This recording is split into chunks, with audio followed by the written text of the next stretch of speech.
Baragatan is a culture of Palaweños. It is a time when we meet all together here in the capital. Chance namin na magkita-kita lahat, na magsaya for 1 week or more.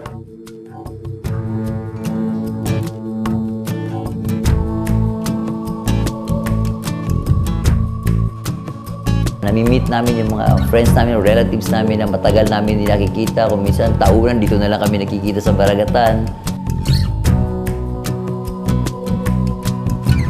Kahit na anong political affiliation or religious belief mo, dito wala kang problema sa Baragatan.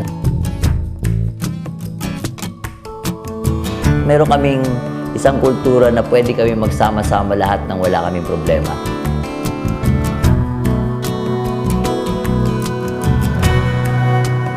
Kita-kita lang tayo sa Palaweños and trace our roots, you know. Kita-kita lang para masaya.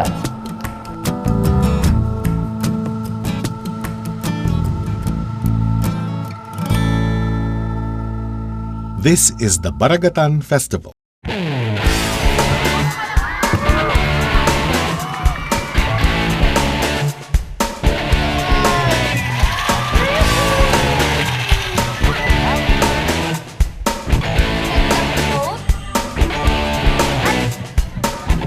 After a decade of endurance in fiesta-crazy Philippines, it has managed to stand out as the convergence festival of one of the country's biggest and most admired territories, the province of Palawan.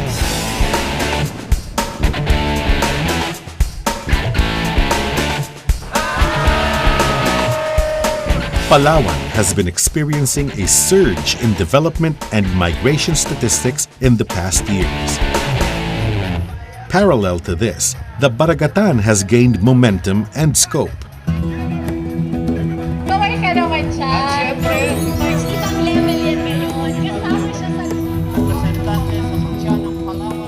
What started out as the Palawan Trade Exposition in the late 1990s has expanded to become the cultural kaleidoscope that it is now.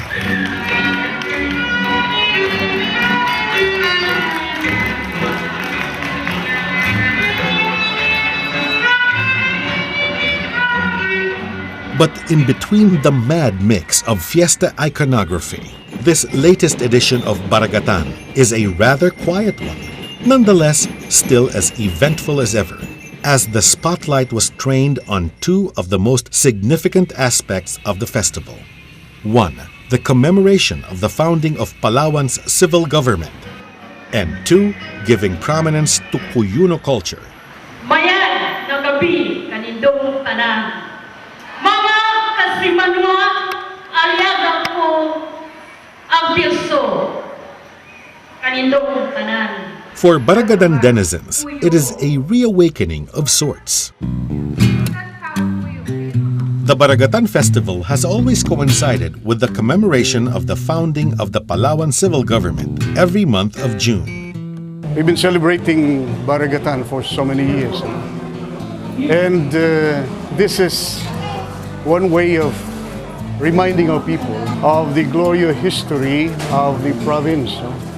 David Ponce de Leon, a lawyer by profession, believes that remembering the circumstances surrounding the early days of Palawan's local government holds more than just academic significance. I can imagine yung difficulties ng mga faced by our leaders in the past, no?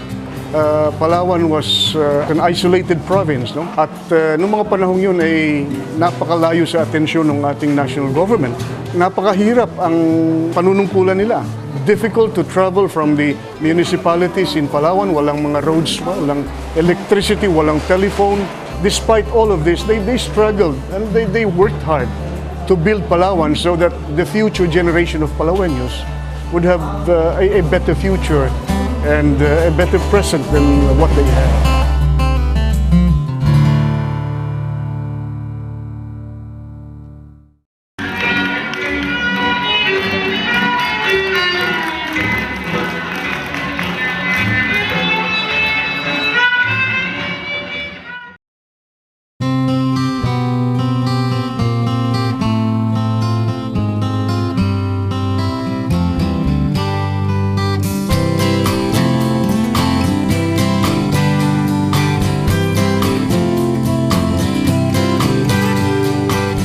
Palawan is a huge province.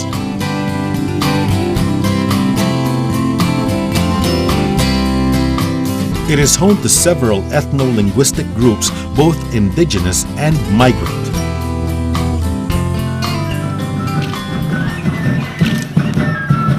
The province finds the summary of its diverse population and landscape in the Baragatan Festival.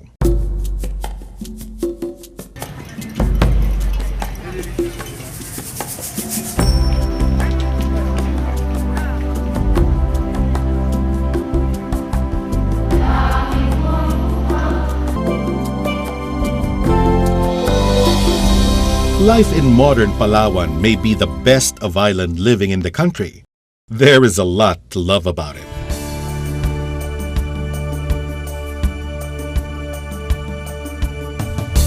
The natural wonders,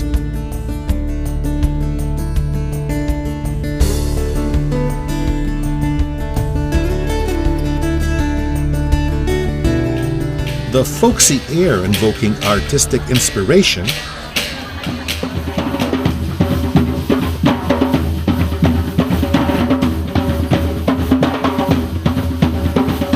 and the affordable cost of living.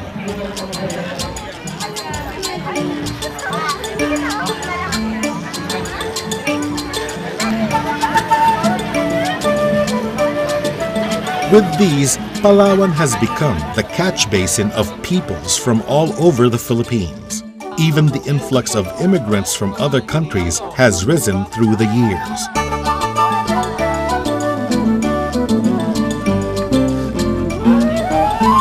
Recognizing this extensive diversification of the populace, native Palaweños felt the need to promote and give prominence to their mother culture, the Cuyuno culture.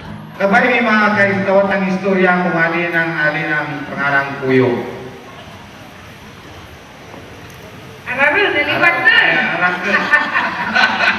Cuyunon or Cuyuno is the language and culture of Cuyo, a municipality composed of a few small islands northeast of the Palawan mainland.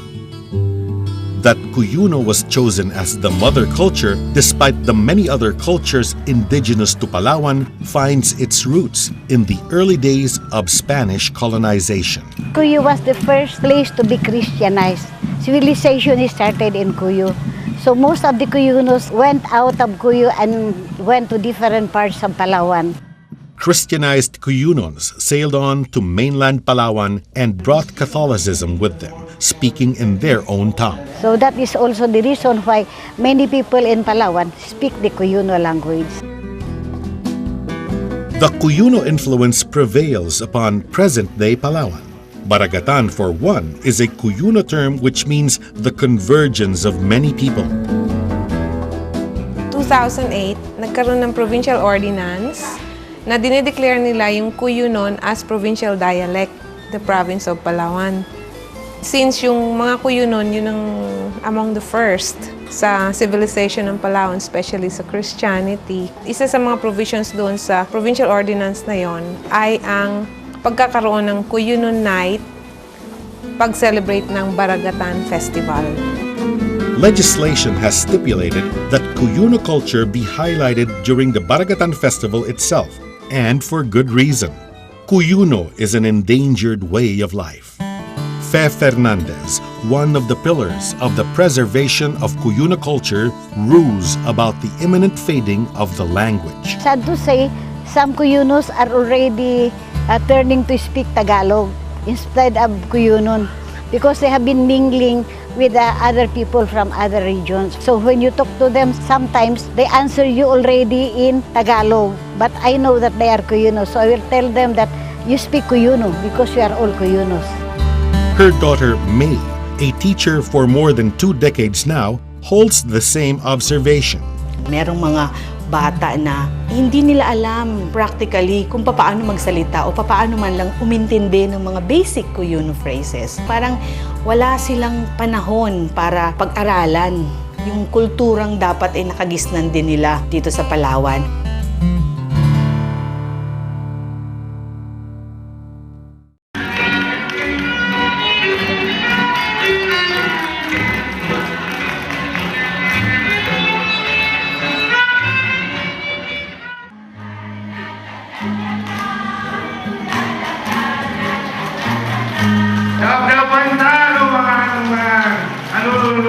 magulang. No? Throughout a good part of Palawan, especially in Cuyo, social events often followed a good harvest and came in the form of dancing and singing. This tradition of musicality produced a great number of Cuyuno folk dances and songs still seen and heard today, especially during the Baragatan festival.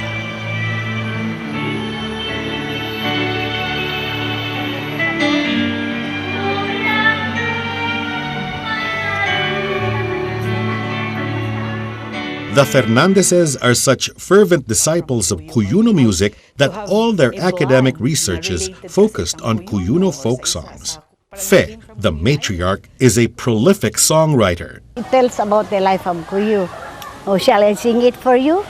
The title is Cuyo Balitaw, and it's sa kapupurwan maambeng kung masanag nga ni ang bulan, mga batayig mga malam nagaparasyar sa pantalan, mga solterusig daraga nagagitara magkaranta kaday sarami sara mambengan ang luba pagkasanag nga ni dayong parakun sa umamagkainin magsaripsip magpaligid kung mainit maluturon nga ni ang paray sa bukid dayon sandang parantek maglilebek-lebek amos kamo mga tangay masarosot kita nay dito nanta ateng kabedlay magpanari anay dading luturwang paray kita magkalipay hindi tay panumbalin ang ateng kabedlay. That song is telling about the life of Cuyo. Cuyuno music, although prevalent, is not the only type of music in the province. Nonoy Lanzanas, founder of the world beat group Sinica, has for the longest time exposed himself to the different types of music in Palawan. Palawan music, maraming klase yun. Una, yung Palawan, Highland music. Yun yung music ng mga tribong Palawan. Yung isa naman, yung island music ng Palawan. Music sa isla ng Cuyo. Mas prevailing ang Cuyuno music. Maririnig mo ngayon sa mga radyo, sa mga kanta. Lalo ngayon sa panahon ng Baragatan. Sa araw na to, ang prevailing music, Cuyuno music. In an illustration of the contrast in time, signature, and melody of Highland Palawan music and Island Palawan music, Nonoy begins chanting. Yung Palawan na, ay,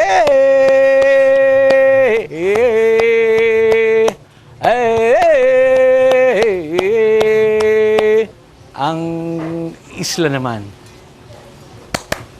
Sinineng agabi kiri agatan isadlaw gabi durubala ng pagsinti ang bapor arakabiyahi. Ang Cuyuno music, impluwensya ng mga Kastila kasi matagal tumira mga Kastila sa Cuyo.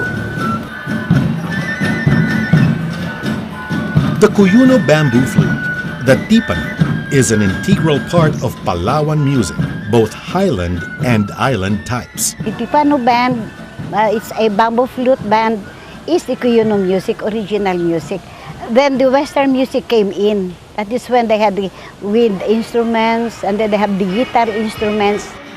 This melange of instruments are standard in the Gabiyi ang Cuyuno, or Cuyuno night, an evening of cultural performances during the Baragatan festival, celebrating the best of Cuyuno songs, dances, and poetry.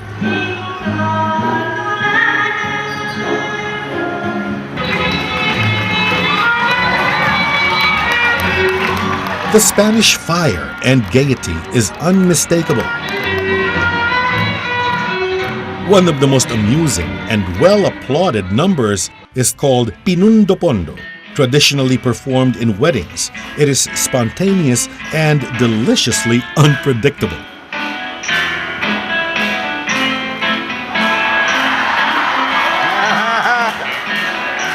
All right. Two animated elders perform the role of flirting juveniles in a dance of courtship.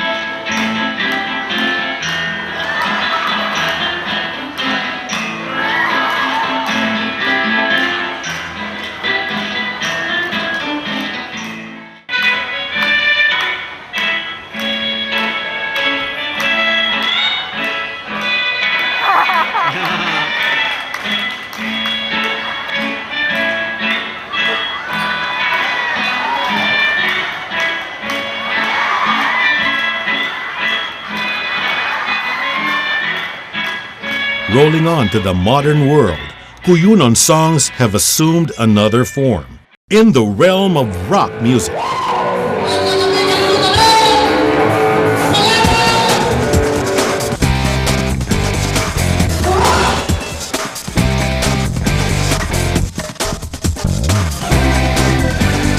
the Cuyunon Rock Festival is another part of the Baragatan sa Palawan. They're really making good effort to learn. Yung iba kasi hindi pa marunong magkuyunon, bago lang nagkukuyunon para lang sa pag-awit.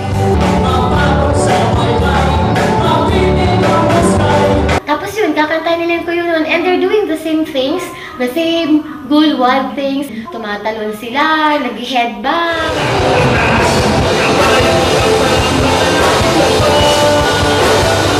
So nakakatuwa ko, ito pala ang magandang way, di ba, sa mga kabataan. So, now they're excited, yung enthusiasm ng mga bata para matutunan yung mga kantang sariling Cuyunon, mga sariling Palawenyo. Kumbaga ay nai-a-adapt nila sa sarili nilang gusto. Juxtaposing the old and new, we can hear and feel the world of difference. One song, for instance, entitled Latong Cuyo, which tells a whole lot about the seaweed as a favorite Cuyunon delicacy, is rendered here in its traditional folk version.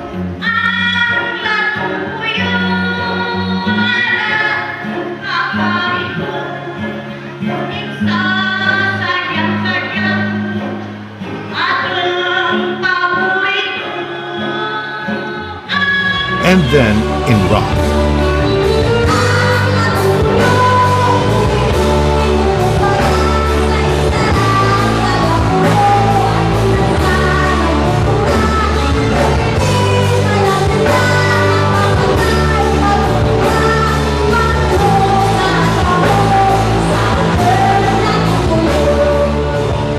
The musical revolution, or perhaps evolution, is met with positive response. Sa aking palagay, para tayo maging attuned sa present generation, sa kumbaga diskarte ng mga kabataan ngayon, malaking bagay yun kasi yung mga napansin ko mga ina-upload nila, dina-download nila yung mga music na yung mga Cuyunon rock. Naging hit yun sa mga kabataan, sa mga estudyante ko, sa mga cellphones nila, yun yung mga naging tones nila. So, I was really amused at first when I heard the songs. But I took it as, as a positive way of making them reoriented to the culture of Cuyo through the hit songs na ngayon ay kasama sa generation.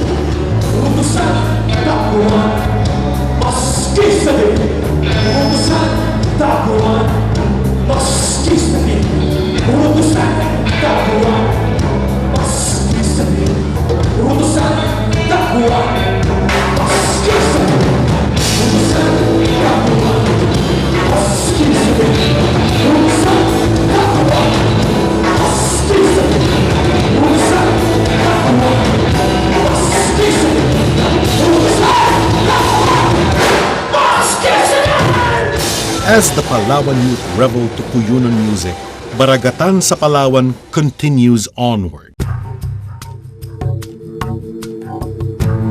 With high anticipation, Palawan looks forward to a Baragatan that gives due recognition to all indigenous cultures.